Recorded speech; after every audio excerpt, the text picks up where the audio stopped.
Emily, take thee, Rachel. I have to be through in a few lawn chairs, maybe that tool bench. It might rekindle my interest. Hey, Bartley Boobly, care for a Hi, I'm nationally famous architectural genius Tony Golec. What I'm about to do today is take you outside in the city of Chicago and show you some wonderful classical architecture used back in the Greek and Roman times, I think. Because with my handy dandy sheet, I'll be able to tell you about Ionic, Doric, and Corinthian structures. So sit tight and get ready to learn. I'm gonna fade out the camera now because I can't hire anyone.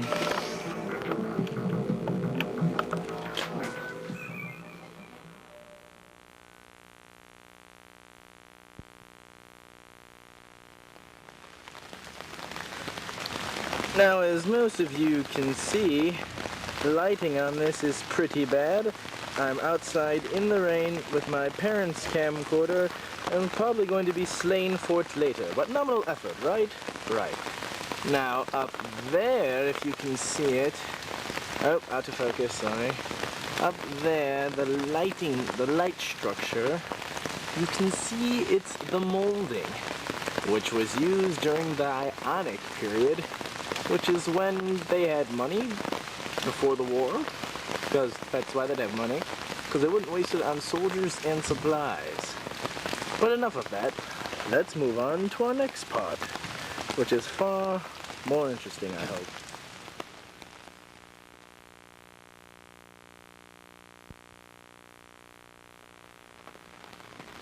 Now I don't, oh, goodness, okay. Now I don't know if you would pass that off as a raking SEMA, but I do, because I can find many more things. But that is from the Doric and Ionic stage. The Ionic stage is, like I said before, had a lot of money. But during the Doric stage, we ran out of cash because of buying supplies for, oh, that was my umbrella. For buying supplies for war, whatnot, paying soldiers, people dying, and just being flat out in debt. So as you can see, there's the raking SEMA. Let's move on to the next thing. That's 2. Only 6 more, 8.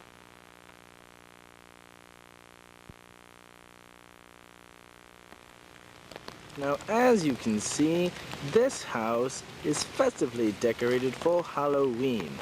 But right there, we see the very infamous and famous, same thing, columns used in all 3 periods of time. And it's telling me my battery's low, so I have 3 things down. I'll run inside, charge the battery, and hopefully have enough time to save my butt in Latin. So there we have 3. Get ready for 7 more. Ah ha ha ha ha.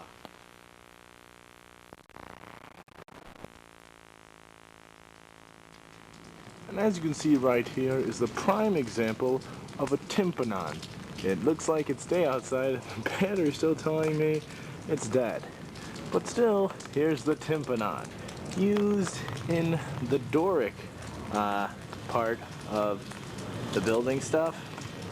And this is when they were during war, so everything was made simple. They don't have the freezes in here, obviously not, but that was, used when they had money. So that's 4 down, 6 more to go, if weather permits. God save us all.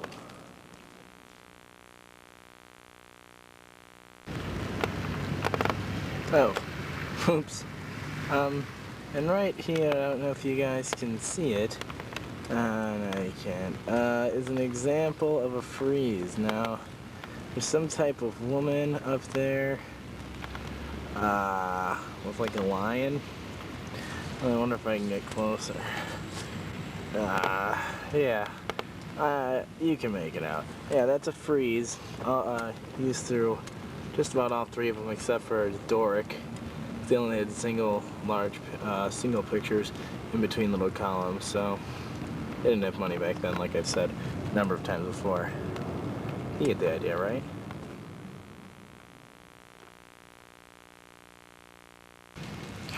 I'm a statue. I love Latin class. This has nothing to do with the project, but I thought it looked pretty cool.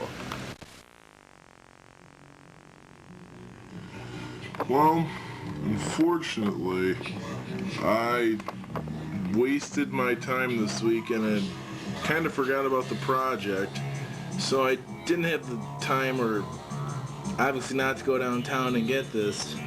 But Mr. Joyce, if you remembered, you said it was due on Thursday. Ask me. Say it was due on Thursday, and then you said you were gonna lower it to 5. Ask me again. See, it was lowered to 5, but you didn't tell anyone because you said it at lunch, but then we forgot to remind you. But that's okay, because I tried. And I don't know if that's going to count in your book, but it counts in Tony Golec's Archaeological Expedition book. I don't have many books, but that's about it. So, thank you for your time, and hopefully you guys don't have to see me again. Bye-bye.